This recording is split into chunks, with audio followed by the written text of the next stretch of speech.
कोई बोले राम राम राम राम राम, कोई बोले राम राम, कोई खुदाए, कोई सेवे गुसैया, कोई अलाए अलाई, कारण करण करीम करीम, कृपा धारे रहीम रहीम, कारण करण करीम।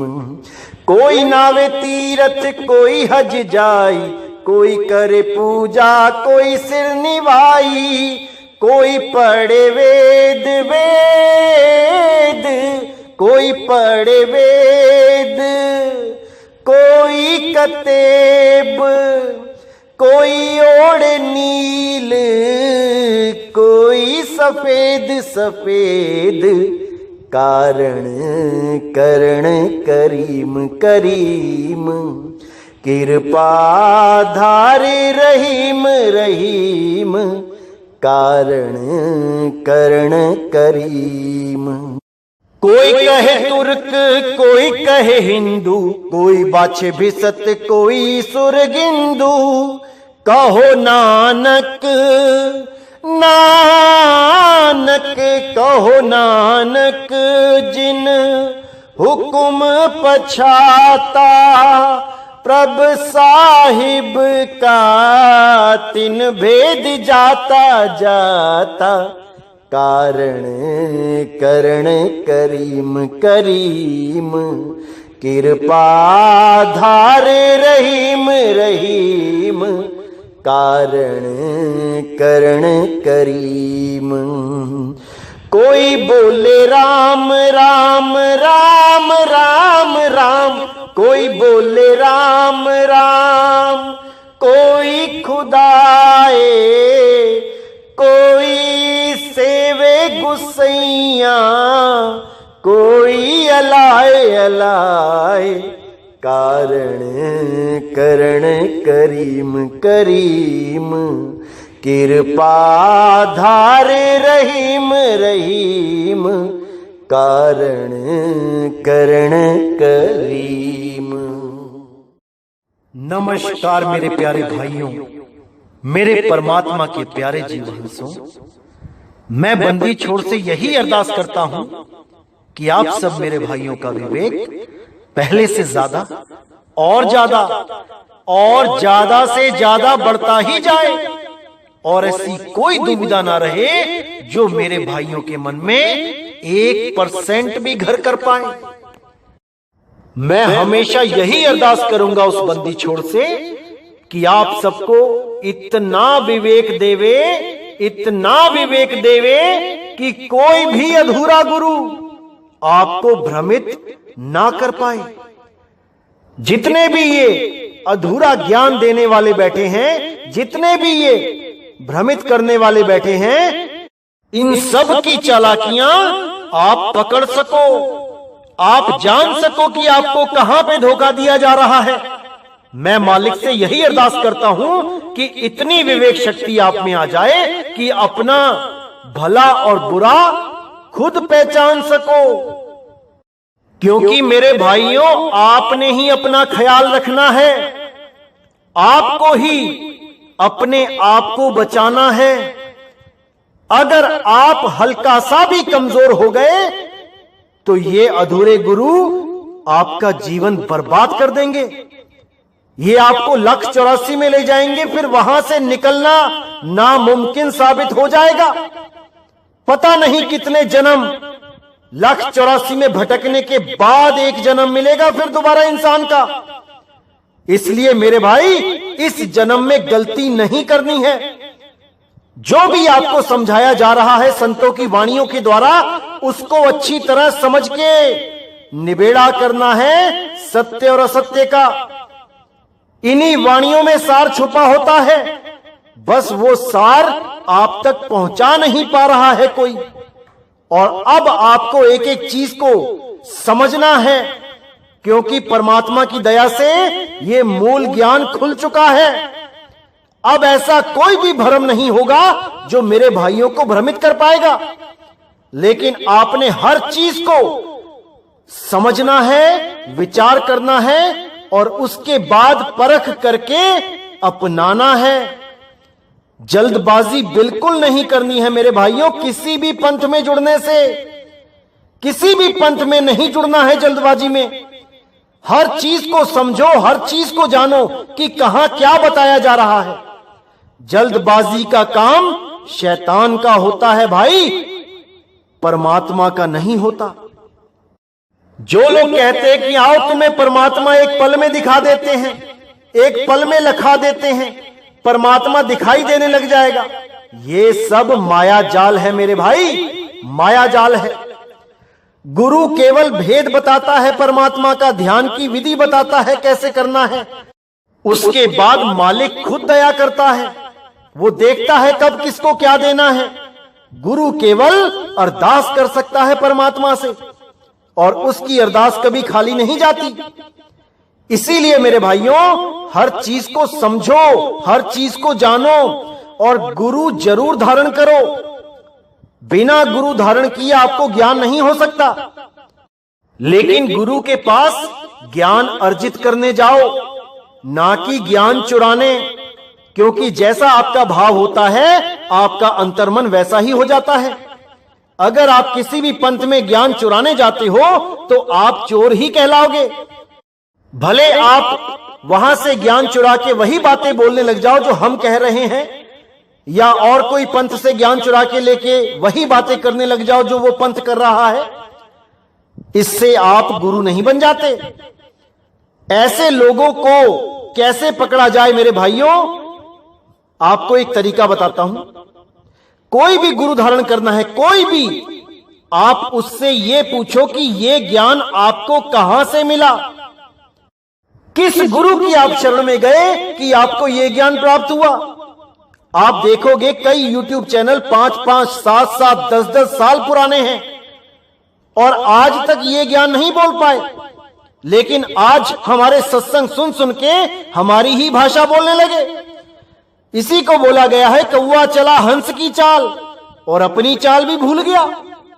अब इन लोगों से आप जब पूछोगे कि आपका गुरु कौन है, तो देखो कितना शातिराना अंदाज से ये आपको भरमाने की कोशिश करेंगे कि हमें गुरु की जरूरत नहीं है, हमें तो स्वयं से ज्ञान हो गया, परमात्मा ने डायरेक्ट हमें ज्ञान दे दिया। अरे परमात्मा ने तो डायरेक्ट ज्ञान धर्मदास जी को नहीं दिया, वो भी एक गुरु बन के उसके सामने बैठे आके। परमात्मा ने डायरेक्ट ज्ञान दादू जी को नहीं दे दिया, वो भी बूढ़ा बाबा के नाम से उनके सामने आके बैठे मिले वहां पे। परमात्मा ने गरीबदास जी को डायरेक्ट ज्ञान तो नहीं दे दिया, वो भी कबीर साहब का रूप धारण करके उनके सामने बैठे आके। परमात्मा ने नानक जी को तो ज्ञान डायरेक्ट नहीं दे दिया। बेई नदी पे जिंदा बाबा के नाम से वो भी गुरु बन के उनको मिले, तो तुम्हें कहां से डायरेक्ट ज्ञान दे दिया भाई। तुम इतने बड़े ज्ञानी हो गए कि इन संतों से भी आगे निकल गए। थोड़ी तो शर्म करो, पता नहीं कहां लेके जाएंगे ऐसे लोग इन जीवों को जिनको ये अपने पीछे लगा रहे हैं। दुख भी होता है, दर्द भी होता है, हैरानी भी होती है, लेकिन क्या करे, जीव अंधा है, कहीं भी जाने को तैयार हो जाता है परमात्मा के नाम पे। अरे पहले परख तो कर लो कि जो सौदा लेने जा रहे हो वो सौदा उसका है या कहीं से चोरी करके लाया है।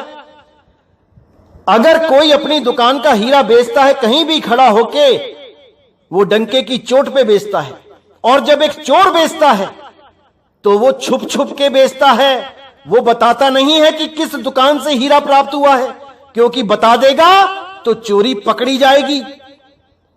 इसलिए मेरे भाई, कहीं से भी जुड़ना हो पहले गुरु का नाम पूछो। ये दुनिया भर के YouTube चैनल बन के आ गए हैं और हमारे ही सत्संग सुन सुन के, हमारी ही भाषा बोल के 2020 में लोगों को भ्रमित करने में लगे हैं।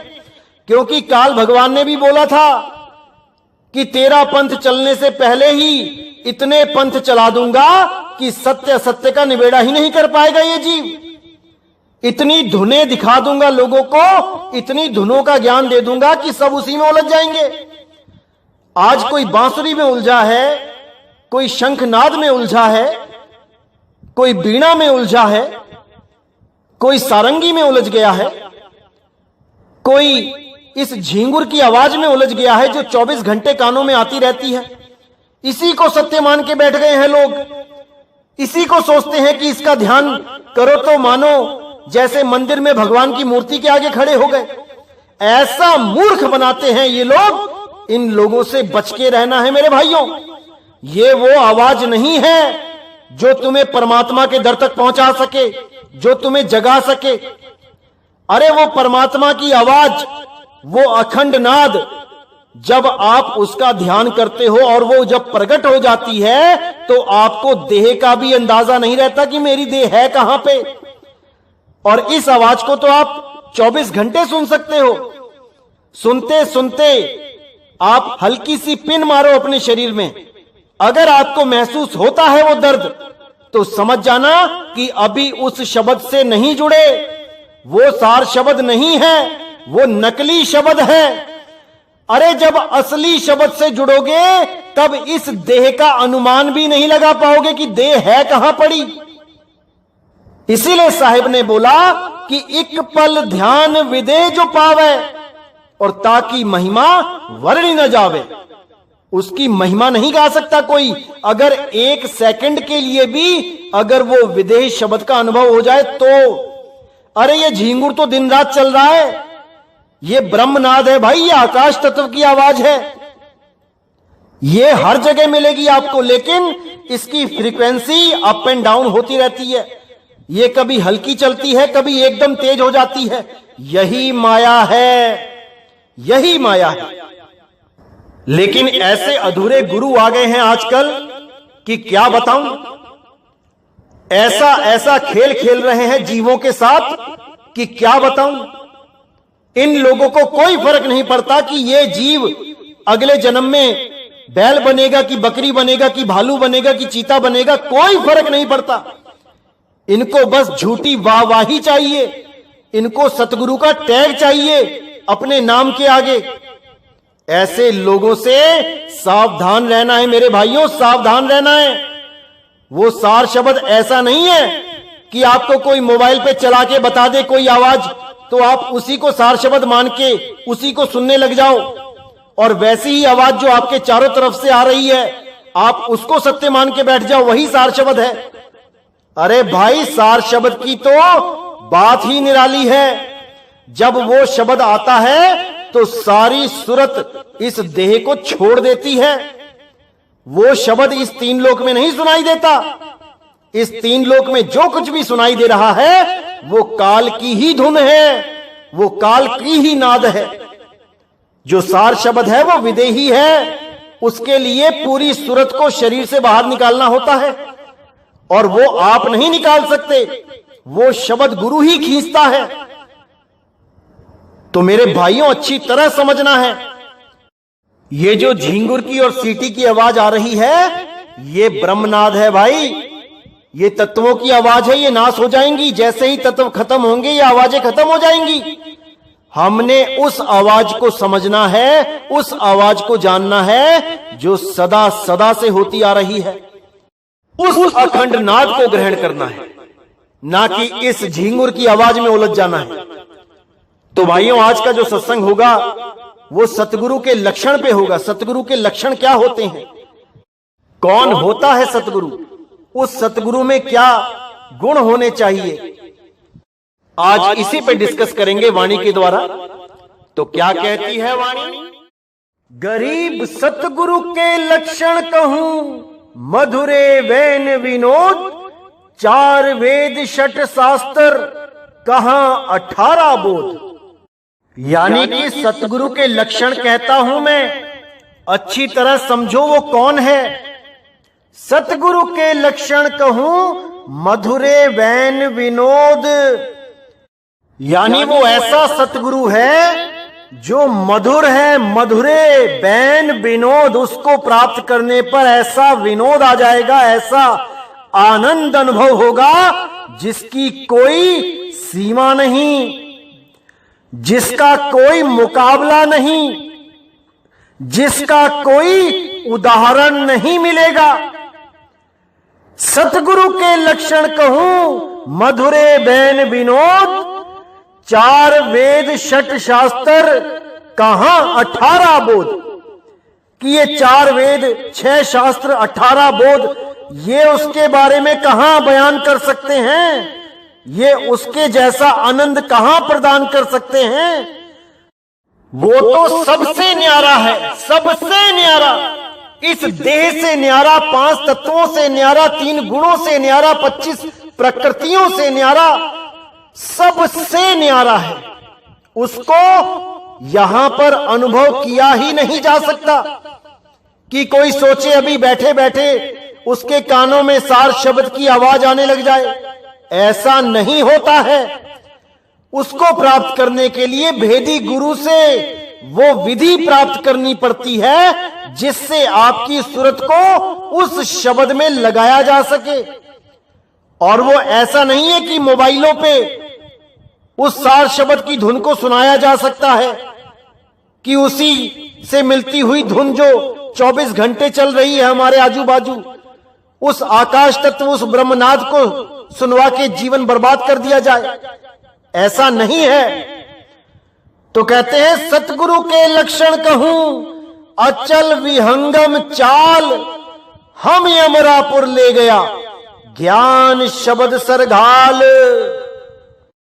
यानी सतगुरु के लक्षण मैं बताता हूं वो क्या है। वो शब्द गुरु अचल है, अचल, और वो केवल विहंगम चाल से ही प्राप्त होता है। यानी आपकी सुरत सीधी शब्द में लगनी चाहिए। ऐसा नहीं कि पहले आपको कोई और शब्द दिया जाएगा, उसका जाप करोगे मंत्रों का, मैं कौन हूं, मैं कौन हूं, मैं कौन हूं, उसके बाद केवल हूं रह जाएगा। उसके बाद कोई और अवस्था बनेगी, फिर और कोई नाम दिया जाएगा, फिर कोई और अवस्था बनेगी, फिर कोई और नाम दिया जाएगा। अरे नहीं भाई, ये सब माया जाल है। ऐसे शातिर लोगों से दूरी बना के रखें, ऐसे शातिर लोगों से अपने आप को बचा के रखें, नहीं तो आपका अनमोल जीवन बर्बाद कर दिया जाएगा। साफ बोलते हैं कि सतगुरु के लक्षण कहूं अचल विहंगम चाल, कि आपको सीधे एक लक्ष्य दिया जाएगा और उस लक्ष्य को प्राप्त करना ही आपके मोक्ष का, आपकी मुक्ति का कारण होगा। ना कि कोई और अवस्था बनेगी, उसके बाद कोई और अवस्था बनेगी। ये विहंगम चाल नहीं है। विहंगम चाल होता है कि तीर सीधा निशाने पे छूटे, सीधा निशाने पे लगे, बीच में कुछ नहीं है। इसीलिए बोला निशाना मारे कोई संत सुजान, निशाना मारे कोई संत सुजान। इस वाणी पे बहुत जल्दी सत्संग होगा, तब आपको समझ में आएगा कि निशाना कैसे मारा जाएगा। ये भरमाने वाले भरमाते ही रहेंगे, लेकिन ये आपका फर्ज बनता है कि हर चीज को पूरे विवेक के द्वारा समझो और सत्य सत्य का निर्णय करो। तो आगे कहते हैं, तो सबसे पहला लक्षण आपने देखा कि सबसे पहला लक्षण है कि वो विहंगम चाल के द्वारा आपकी सूरत को शब्द में विलीन करना सिखाए, ना कि कभी कहीं रुक के, कभी किसी अवस्था में पहुंचा के, फिर अवस्था बदल के, फिर और बदल जाएगी अवस्था, ऐसा करने के बाद कहे कि शब्द तक पहुंचाऊंगा। ये माया जाल है, ये भरम जाल है, इससे निकल जाओ मेरे भाइयों, निकल जाओ। तो सतगुरु का पहला लक्षण यही है कि वो आपको विहंगम चाल के द्वारा आपकी सूरत को शब्द में लीन करना सिखाए। और वो शब्द ये नहीं है जो आपको अभी बैठे बैठे ही सुनाई देने लग जाएगा कानों में, जैसे कोई सीटी बज रही हो, या बहुत छोटी छोटी घंटियां चल रही हो, या झिंगुर जैसी आवाज आती है। कुछ लोग तो इसी को शब्द बोल के भरमा रहे हैं, इसी में ध्यान लगवा रहे हैं, और मुझे तरस आता है उन लोगों पे जो इसको सत्य मानकर इसमें ध्यान लगा के बैठे हैं, और जैसे ही अंत समय आएगा इसी में ध्यान लगा के इसी तत्व में ही समा जाएंगे। ये तत्वों की धुन है भाई, ये आकाश तत्व की धुन है। आकाश से ही बाकी तत्व पैदा होते हैं, इसी धुन से ही और जूने मिल जाएंगी, इन्हीं तत्वों की धुनों से ही तत्व मिल जाएंगे। ये नी तत्व की धुन नहीं है। नी तत्व की धुन इन शरीरों से परे है। वो यहां तक नहीं आ रही है कि कोई कहे कि मेरे कानों तक पहुंच जाएगी वो आवाज। ऐसा नहीं है। वो अचल है, वो यहां नहीं आएगी। आपकी सूरत को वहां जाना पड़ेगा।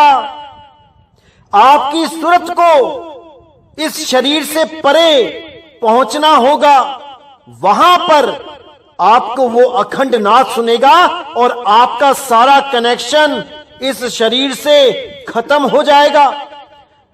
जितने भी समय के लिए आप उसको अनुभव करोगे, आपको पता ही नहीं लगेगा कि मेरा शरीर है भी कि नहीं। और अभी आप जिसको सार शब्द मान के सुन रहे हो, आप अपने ही शरीर में हल्की सी सुई चुभो के देखो।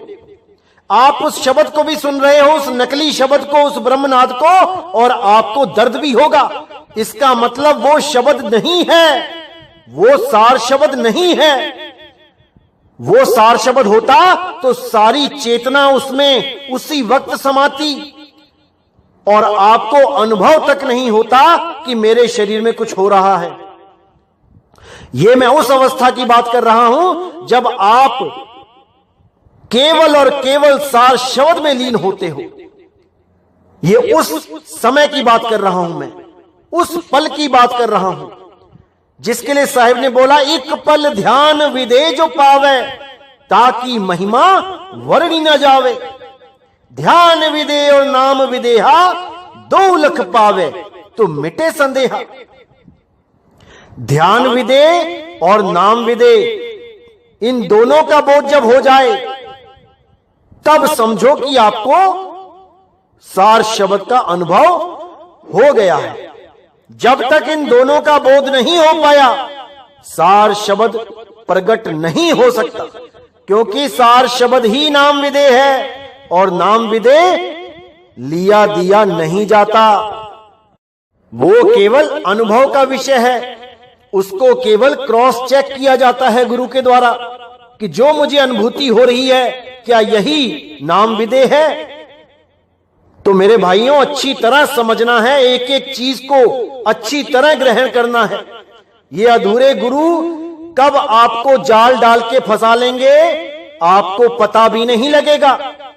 जैसे मछली देखने में बहुत होशियार लगती है, इतनी फुर्तीली होती है कि आप जैसे ही हाथ डालते हो पानी में, एकदम फुर्ती के साथ वो इधर उधर होके निकल ही जाती है।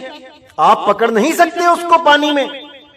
लेकिन जब आप चालाकी से एक कांटा फेंकते हो पानी में और उसके ऊपर चारा लगा लेते हो, तब वो नहीं समझ पाती कि जिस चारे को वो खाने जा रही है वो उसका भोजन नहीं है, बल्कि वो खुद किसी का भोजन बनने जा रही है। इसी प्रकार काल निरंजन ने ये ब्रह्मनाद, ये झिंगुर जैसी जो आवाज चलती है, जो आजकल लोग मोबाइलों पे सुना रहे हैं सार शब्द बोल के, ये आवाज यहां प्रकट की हुई है। और जो भी उसमें ध्यान लगा रहा है, याद रखना मेरे भाइयों, तुम वो मछली हो जो काल निरंजन के जाल में फंस गए हो। अभी भी अगर तुमने विवेक नहीं लगाया तो याद रखना उसका भोजन बन जाओगे। वो धुन यहां नहीं है जहां तुम्हें सुनवाई जा रही है। अरे तुमने कान से सुना उसको मोबाइल में और तुम उसके जैसी ही एक धुन को पकड़ के बैठ गए जो आकाश तत्व की धुन है।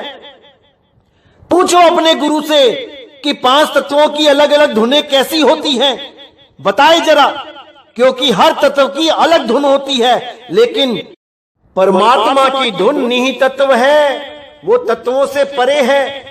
वो यहां बैठे बैठे झिंगुर की आवाज की तरह सुनाई नहीं देती, उसकी प्राप्ति करनी पड़ती है, उस धुन में ध्यान धरना पड़ता है। धुन में ध्यान, ध्यान में जाना, गुरमुख अकत कहानी। बाबा नानक साहिब कहते हैं कि उस धुन में ध्यान धरना पड़ेगा, लेकिन उस ध्यान की विधि कैसे पता लगेगी, वो केवल भेदी गुरु बताएगा।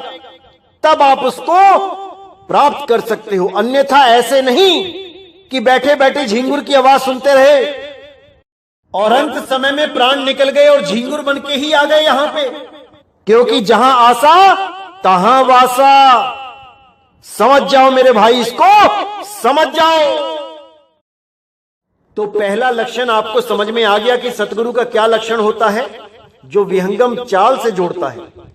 ना कि पहले वो ब्रह्मा जी के लोक, फिर विष्णु जी के लोक, फिर शंकर जी के लोक, फिर ब्रह्म लोक, गोलोक, ऐसे करते करते सतलोक, अलख लोक, अगम लोक, अनामी लोक ऐसे पहुंचाता है। नहीं, वो सीधे शब्द में ही वास करवाता है, वो सीधे शब्द में ही सूरत को लगवाता है। तो दूसरा लक्षण है कि वो काम वासनाओं से रहित होना चाहिए, यानी उसके मन में काम के प्रति कोई वासना नहीं होनी चाहिए। अगर वो सच में एक आत्मज्ञानी है, वो सच में आत्मा के आनंद को प्राप्त कर चुका है, तो वो कभी भी शरीर से यानी हड्डी के ढांचे से, मांस से, इस चमड़ी से, इससे प्रेम नहीं करेगा, इस वासना में नहीं उलझेगा। अगर सच में उसने आत्मज्ञान को प्राप्त किया है तो। अगर केवल नाम का आत्मज्ञानी है तो वो भाई सब कुछ करेगा, वो हर भोग विलास में डूबेगा जिसमें एक आम जीव डूबा हुआ है। वो उसी आम जीव की तरह ही कमजोर होगा, बस कहने के लिए गुरु बन के बैठा होगा, इससे ज्यादा कुछ नहीं। उसकी भी वही गति होगी जो एक आम जीव की होती है, क्योंकि सतगुरु काम वासना पे विजय प्राप्त कर चुका होता है। और जो काम वासना पे विजय ना प्राप्त कर पाए वो सतगुरु कहलाने लायक नहीं होता। तो कोई भी गुरु धारण करना हो, सबसे पहले देखो कि वो क्या शादीशुदा है, क्या वो अपने बीवी बच्चों के साथ रहता है, इसको जरूर चेक करो। क्योंकि जो खुद वासनाओं से अलग नहीं हो पाया, जो खुद काम से अलग नहीं हो पाया, वो आपको कहां रहित कर पाएगा। इसीलिए साहिब ने बोला, जहां काम तहां राम नहीं, जहां राम नहीं काम, दो कभी न मिलसी रवि रजनीक ठाव। वो दोनों कभी नहीं मिल सकते एक ठाव पे। कोई कहे कि रात तो है, हां माना रात है, लेकिन सूरज भी चढ़ा हुआ है, ऐसा नहीं हो सकता। जैसे आजकल ये लोग गुरु लोग कहते हैं कि हां हां हम शादीशुदा हैं लेकिन हम आत्मज्ञानी हैं, ऐसा नहीं हो सकता मेरे भाई, नहीं हो सकता। क्योंकि जिसको आत्मज्ञान ही हो गया वो आनंद का समुंदर साथ लेके चलता है। वो इन काम वासनाओं से मिलने वाली दो चार बूंदों के चक्कर में नहीं पड़ता, इस झूठे आनंद के चक्कर में नहीं पड़ता। वो परम आनंद साथ लेके चलता है, पूरा समुंदर उसमें ही समाया होता है। उसको इस हड्डी से, इस चमड़ी से सुख की आशा नहीं रहती। आत्मज्ञानी गुरु एक तरह से पूरे जगत का पिता हो जाता है। सब उसको अपने बच्चे ही नजर आते हैं, चाहे वो कोई लड़का हो चाहे वो कोई लड़की। वो भोग विलास के लिए सोच भी नहीं सकता किसी के साथ भी, क्योंकि वो उस अवस्था को प्राप्त हो चुका है जहां पर परमात्मा और वो दो नहीं है, वो एक ही है। और अगर वो अभी भी शादी ब्याह के चक्कर में रहता है, भोग विलास के चक्कर में रहता है, तो इसका मतलब उसको मन ने भरमा दिया है कि तू आत्मज्ञानी हो गया है। असल में उसने कभी आत्मज्ञान का स्वाद चखा ही नहीं। अच्छी तरह समझना है मेरे भाइयों, इसको अच्छी तरह समझना है। तो तीसरा लक्षण है कि वो क्रोधी नहीं होना चाहिए। आप अगर अपने गुरुओं के आसपास रहते हैं तो आप उन पे विचार करें, उनके व्यवहार पे विचार करें कि क्या उसको क्रोध आता है। और क्रोध दो प्रकार का होता है। एक होता है किसी की भलाई के लिए क्रोध किया जाए, जैसे बच्चों को डांटते हैं कि ये काम मत करो वरना मार पड़ेगी। ऐसा क्रोध करना कोई बुरा नहीं होता, ये किसी की भलाई के लिए ही आप उसको क्रोध कर रहे हो, समझा रहे हो। इस प्रकार का क्रोध करने से आप क्रोधी नहीं कहलाए जाओगे और ना ही कोई गुरु क्रोधी कहलाया जाएगा। असल में क्रोध क्या होता है, जैसे मान के चलो किसी का फोन आपके गुरुजी को आ गया और आपके गुरुजी की कोई बहस होने लग गई फोन पे, और धीरे धीरे बहस बढ़ने लग गई तो गुरुजी अपना आपा ही खो गए और क्रोधवश आके उसको गालियां देने लग जाएं, मां बहन की गालियां देने लग जाएं, तो ऐसे गुरु को क्रोधी ही कहा जाएगा जिसके मुंह से किसी को भी गाली निकल जाए।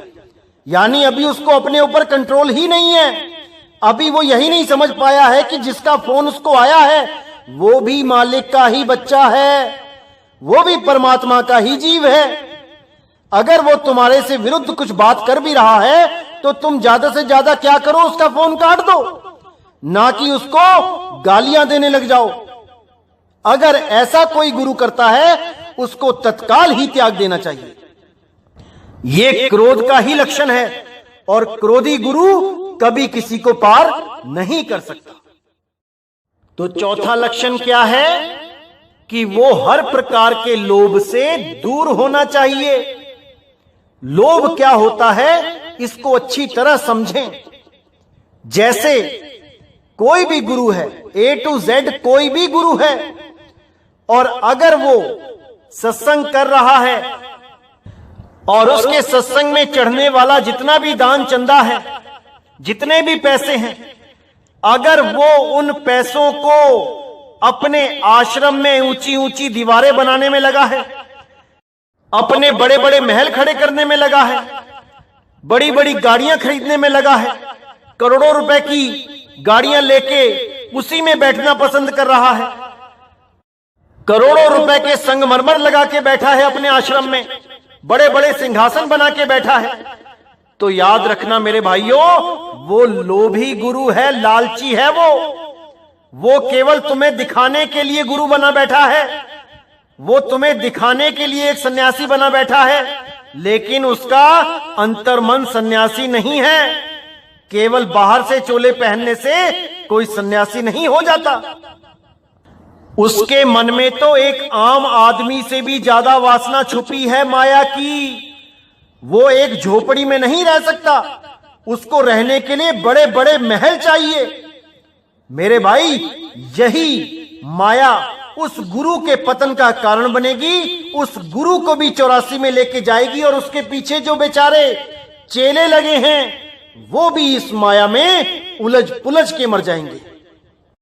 क्योंकि जब वो गुरु प्राण त्यागेगा तो उसी के चेले झगड़ा करेंगे, आपस में लड़ेंगे, मरेंगे। कई जगह तो यह भी देखा गया है कि चेले ही षड्यंत्र करके गुरु को जहर दे आए हैं, गुरु की हत्या करवा दी है इसी माया के चक्कर में।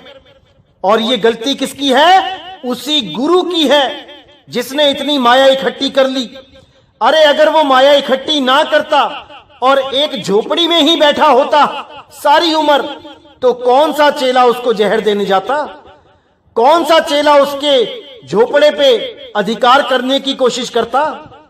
कौन सा चेला उसके खिलाफ षड्यंत्र रचता? क्योंकि उस गुरु ने ही अपने हाथों अपने विनाश की कहानी रच डाली है। अरे यही माया के चक्कर में तो बड़े बड़े राजा महाराजा मारे गए। वही माया अगर साधु संतों ने इकट्ठी करके रख ली, बड़े बड़े मंदिर बना दें, बड़े बड़े ट्रस्ट बना दें, बड़े बड़े महल बना दें, तो उनमें और राजाओं में फर्क क्या रहा? कोई फर्क नहीं रहा। वही षड्यंत्र उन राजाओं महाराजाओं के यहां होते थे, वही षड्यंत्र इन आश्रमों में होने लग जाएंगे। क्या फर्क रहा? तो मेरे भाई, ऐसा गुरु धारण करो जिसके अंदर इन ईंट पत्थरों से कोई मोहब्बत ना हो, वो एक झोपड़ी में भी सारा जीवन काटने का सामर्थ्य रखता हो। क्योंकि उसको ये बोध होता है कि ये शरीर ही जब हमारा नहीं है तो ये महल अटारियां कहां हम लेके जाएंगे। ऐसा गुरु धारण करो जो माया से परे हो, जो लोभ से परे हो। और अगर जो चंदा, जो पैसा चढ़ता भी है, वो भी केवल संगत के कल्याण के लिए लगाए। ग्रंथ छापे, उनको बांटे, बहुत कम कीमतों में बांटे, ताकि गरीब आदमी को भी उस ग्रंथ को पढ़कर ज्ञान प्राप्त हो और वो भी परमात्मा के मार्ग में तत्पर हो सके, आगे बढ़ सके। और भी बहुत से तरीके हैं संगत की सेवा करने के, इस जीव के कल्याण के लिए और भी बहुत से तरीके हैं। वहां पर पैसा लगाए, ना कि अपनी महल अटारियों में लगाए और बड़ी बड़ी गाड़ियों में लगाए और अपनी जेड सिक्योरिटी में लगाए। ये सतगुरु के लक्षण नहीं है, बिल्कुल नहीं। इसीलिए साहिब ने बोला था, गुरु को चेला विष देवे, जो गाठी हो दाम, पुत्र पिता को मारता, ये माया का काम। अगर गुरु की गांठी में यानी गठड़ी में माया है, अगर बड़े बड़े आश्रम हैं, तो याद रखना सब चेले ही नहीं होते। बहुत से लालची लोग भी आ जाते हैं आश्रमों में चेला बन के और खूब झूठी सेवा करके एक दिन गुरु को ही विष देके स्वर्ग पहुंचा देते हैं और उसकी सारी प्रॉपर्टी पे कब्जा कर लेते हैं, जो उस गुरु ने बेचारे गरीब लोगों के खून पसीने की मेहनत से चढ़ाए गए 10-10, 15-15, 20-20 रुपए, 100-100 रुपए से साम्राज्य खड़ा किया होता है, ये सब उन हाथों में चला जाता है जो स्वयं अपने गुरुओं को विष दे देते हैं। तो भाई उन भक्तों के पैसों का क्या बना? इतनी श्रद्धा से जो दान पुण्य उन्होंने किया अपने गुरु के लिए, वो कहां गया? वो उन हत्यारों के ही हाथ में आ गया। तो भाई ऐसा दान पुण्य किस काम का, जो ईंट पत्थरों में लगा के उसी आश्रम के साधकों में, उसी आश्रम के शिष्यों में झगड़े का कारण बन जाए। सारे शिष्य आपस में ही झगड़ा करने लग जाएं कि मैं बैठूंगा गद्दी पे, मैं बैठूंगा गद्दी पे, मैं बनूंगा इस पूरे महल का राजा। किस काम का वो पैसा, किस काम का वो दान? अरे भाई सोच समझ के दान दो, सोच समझ के देखो कि गुरु कहां लगा रहा है, तुम्हारी मेहनत का पैसा कहां लगाया जा रहा है, इस पे विचार करो।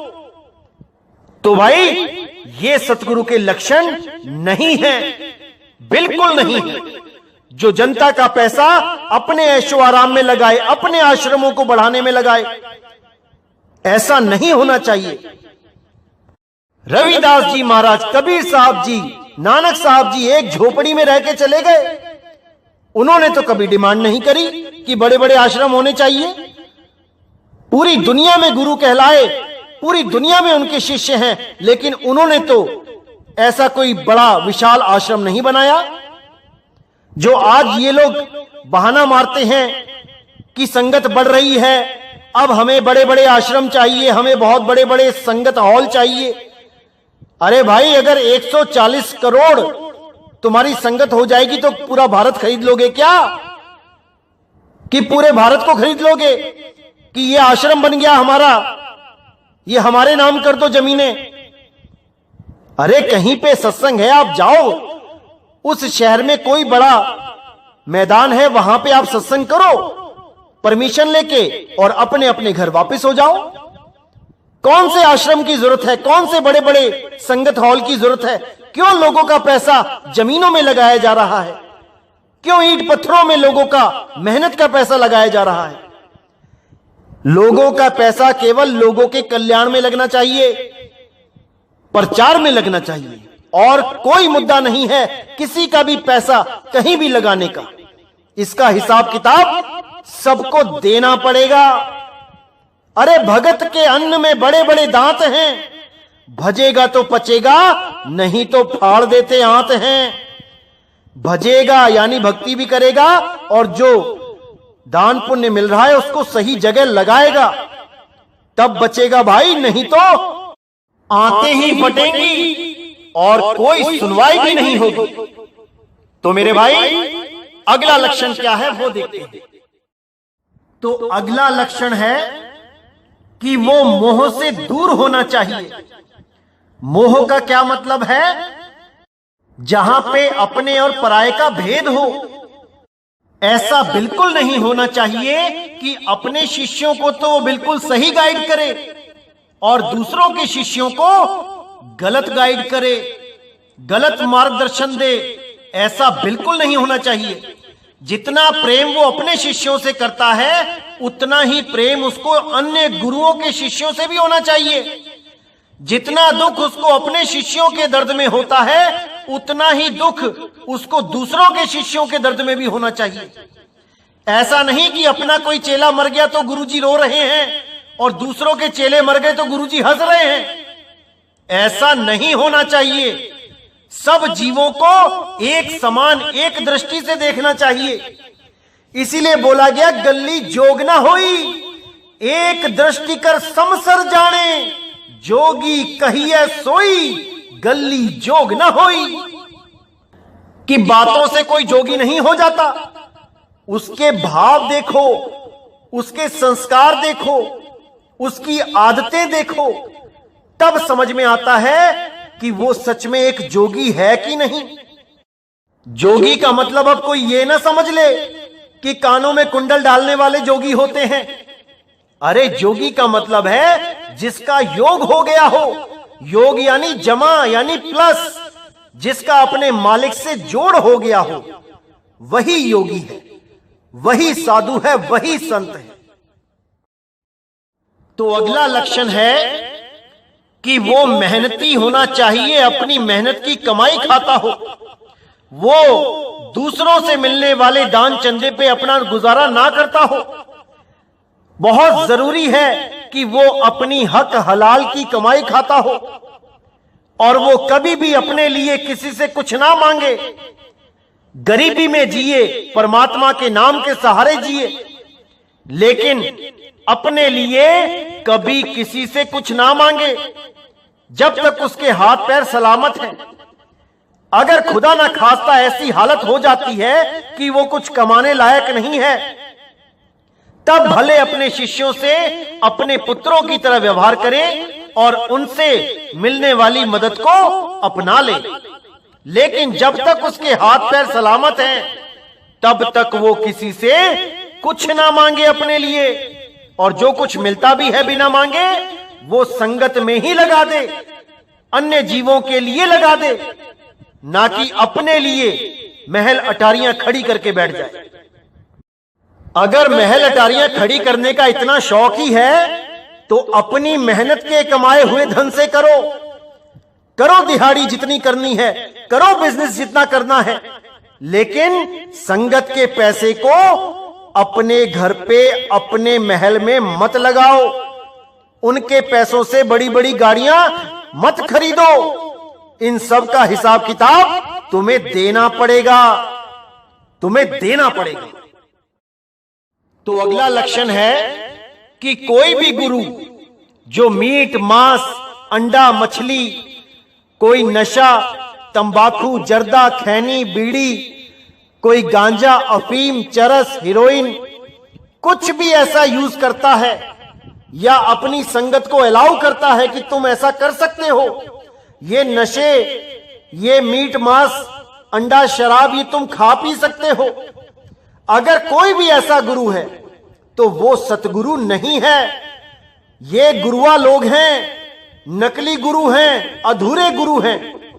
ये आपको कहते हैं कि ये नशे, ये मीट, मांस, अंडा, ये तो शरीर खाता है, आत्मा कुछ नहीं खाती, आत्मा को इससे कोई लेना देना नहीं है। ऐसा अज्ञान फैला के ये लोगों के कर्म खराब कर देते हैं।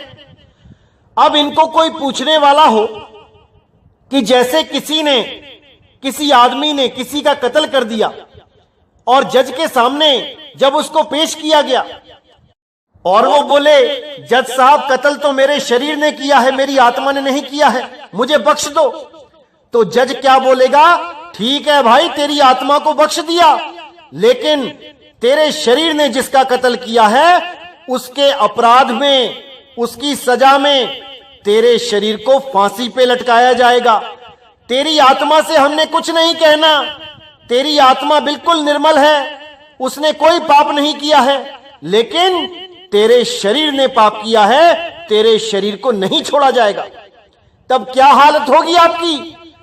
अरे मेरे भाइयों, जितने कर्म तुम खराब कर रहे हो ये तुम्हारे शरीर को ही भोगने पड़ेंगे, और इन पापों को भोगने के लिए तुम्हें ही आना पड़ेगा शरीर में।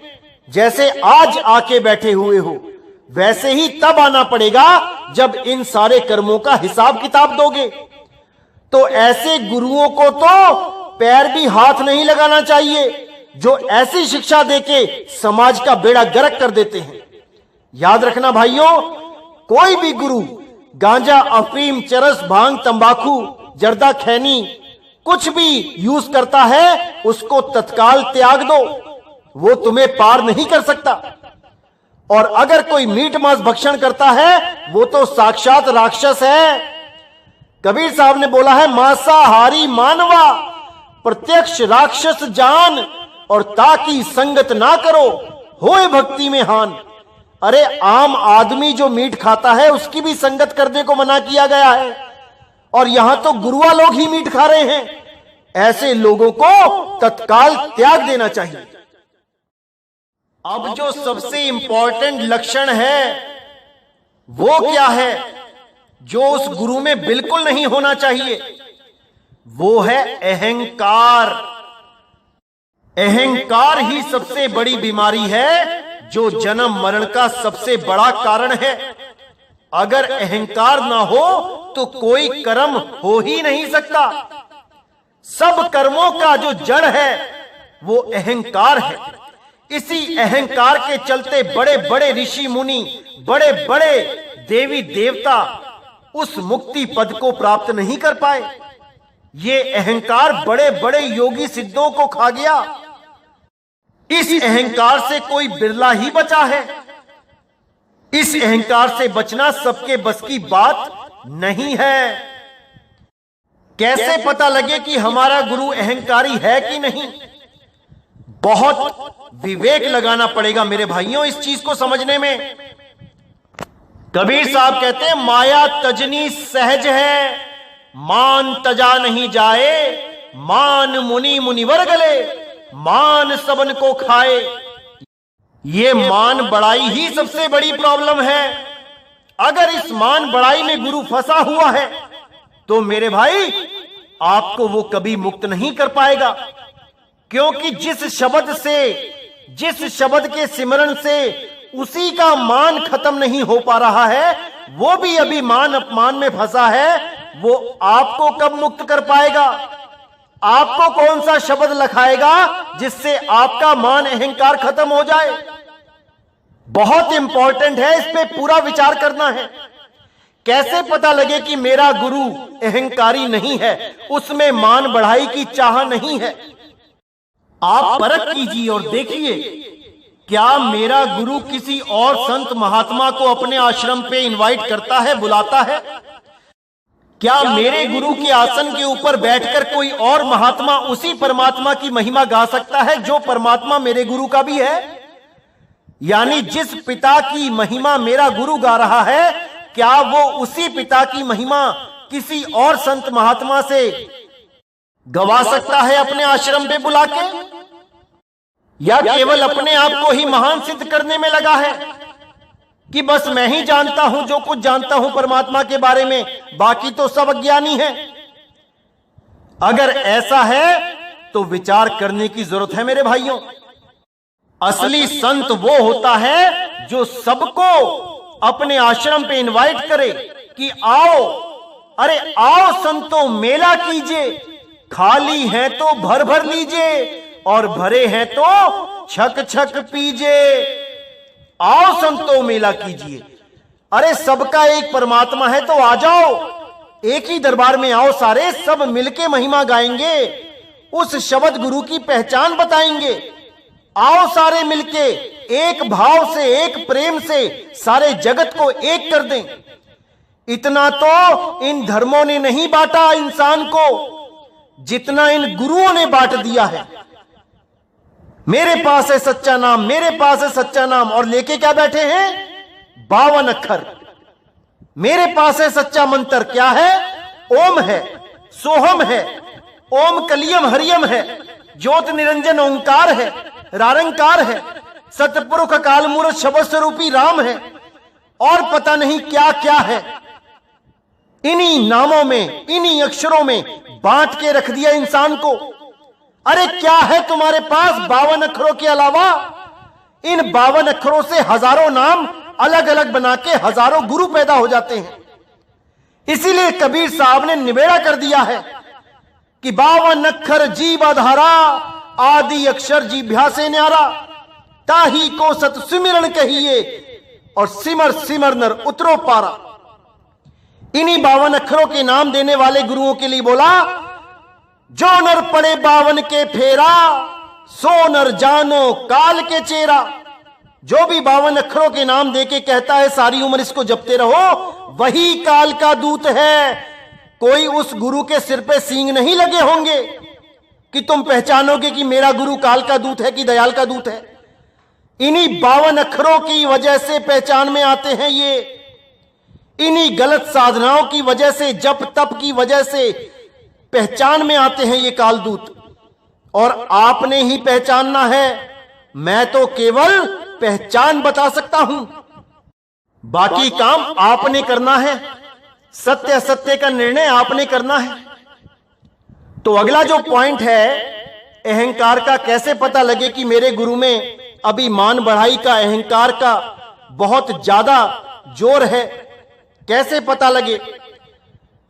तो देखिए, अगर कोई आपके गुरु के खिलाफ कुछ बोल देता है, किसी ने कुछ भी बोल दिया आपके गुरु के खिलाफ, अब अगर उसमें अहंकार नाम की चीज नहीं है, यानी वो मान अपमान सम्मान से ऊपर उठ चुका है, तो वो कभी भी रिएक्ट नहीं करेगा, एक्शन का रिएक्शन नहीं होगा।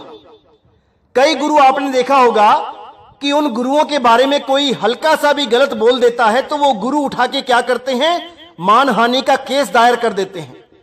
अब ये गुरु जो मानहानि का केस दायर करते हैं, असल में इनके अंदर मान सम्मान पाने की दिव्य लालसा होती है और इनको लगता है कि अगर मेरे बारे में किसी ने गलत बोल दिया, मुझे नीचा दिखाने की कोशिश करी, तो मेरे मान अहंकार को ठेस लग गई। अब इस ठेस को ये सह नहीं पाते क्योंकि इनके अंदर मान सम्मान पाने का कीड़ा है। ये लोग एक आम जीव की तरह, एक आम जीव यानी जो काम क्रोध लोभ में लिप्त है, जो मान अहंकार मान सम्मान से ऊपर नहीं उठ पा रहा है, ये उस जीव के लेवल की हरकत कर देते हैं। ये कोर्ट में केस लगा देते हैं मानहानि का, दावों का। ऐसे ही ये गुरु पकड़े जाते हैं कि अभी इनके अंदर मान सम्मान की लालसा बनी हुई है, इनको परमात्मा नहीं मिल सकता। क्योंकि कबीर साहब कहते हैं, दास कहाना कठिन है, हम दासों के दास अब तो ऐसे होए रहे ज्यों पांव तले की घास। अरे कबीर साहब तो कहते हैं, निंदो निंदो मोको लोग निंदो, निंदा जन को खरी प्यारी, निंदा बाप निंदा महतारी, निंदा होई के बैकुंठ जाइए, नाम पदार्थ मन ही बसाइए, हृदय शुद्ध जो निंदा होई, हमरे कपरे निंदक धोई, निंदा करे सो हमरा मीत, निंदक माही हमरा चीत, निंदक सो जो निंदा होरे, हमरा जीवन निंदक लौरे, निंदा हमरी प्रेम प्यार, निंदा हमरा करे उद्धार, जन कबीर को निंदा सार, निंदक डूबा हम उतरे पार। तो कबीर साहब तो कहते हैं कि जो मेरी निंदा करता है असल में वही मेरा सबसे अच्छा मित्र है, मेरे सारे कर्मों का भार वही उतार रहा है, मेरे मैले कपड़े धो रहा है, वो मेरा धोबी है। और इस धोबी के सिर पे मेरे मैल यानी मेरे कर्मों का भार चढ़ रहा है। ये धोबी ही मेरा सबसे अच्छा मित्र है जो मेरी निंदा करता है। तो मेरे भाइयों, ऐसे धोबी कहां मिलेंगे? अरे कोई किस्मत वाला होगा जो ऐसे धोबी जिसकी निंदा कर करके उसके कर्म अपने सिर पे लेंगे। ऐसे धोबियों से मुझे खास प्रेम है जो मेरे कपड़े धोता है दिन रात। तो मेरे भाइयों, अच्छी तरह समझो कि संत जन जो होते हैं वो मान बढ़ाई से और अपमान से उनको कोई फर्क नहीं पड़ता। वो इससे ऊपर उठ चुके होते हैं, उनको कोई फर्क नहीं पड़ता कि उनकी कौन मान बढ़ाई कर रहा है या उनका कौन अपमान कर रहा है। वो इस दुनिया में अपना काम करने आते हैं और इस दुनिया में अपना काम करके चले जाते हैं, ना कि वो केस लड़ते फिरते हैं कि मुझे उसने ऐसे कैसे बोल दिया, मेरे तो सम्मान को ठेस लग गई, मैं तो केस कर दूंगा उस पे। ऐसी छोटी सोच रखने वाले कभी सतगुरु नहीं हो सकते और ना ही उन्हें कभी शब्द का अनुभव हुआ होता है। वो केवल बकवादी गुरु होते हैं, वो केवल अधूरे गुरु होते हैं। तो अब मैंने सारी पहचान आपको बता दी है। अब आप अच्छी तरह देखिए कि कौन कौन से लक्षण आपके गुरु में हैं और कौन से नहीं हैं। उसके आधार पर ही अब आप फैसला लीजिए कि आपने कैसा गुरु धारण करना है। अब ये आपके हाथ में फैसला है। तो मेरे भाइयों, अच्छी तरह समझना है, पूरा विवेक लगाना है, पूरा विचार करना है, क्योंकि एक जन्म है, केवल एक जन्म है। ऐसा सतगुरु ढूंढो जो एक छुड़ाए एक लखाए, सोई गुरु पूरा कहाए, जो 2 अक्षर का भेद बताए। ऐसा गुरु ढूंढो जो 2 अक्षरों का भेद बताए, उसमें से एक को छुड़ाए और एक को लखाए। उस अलिफ को छुड़ाए जो लिखने बोलने पढ़ने में आ रहा है, और उस अलिफ का ज्ञान कराए जो अबोल है, अडोल है, अनाम है। उस अलिफ का ज्ञान कराए। तो मेरे भाइयों, आज का सत्संग यहीं समाप्त करता हूं और अगला सत्संग बहुत जल्दी आएगा और आपके सारे भ्रम दूर कर देगा। बस आप ध्यान से सुनते जाइए और विवेक लगाते जाइए। तो अब मुझे विदा करिए। बोलिए सतगुरु बंदी छोड़ सतगुरु सत्य कबीर साहिब की सदा ही जय हो, सदा ही जय हो। मेरे मालिक की साहिब बंदगी सतनाम।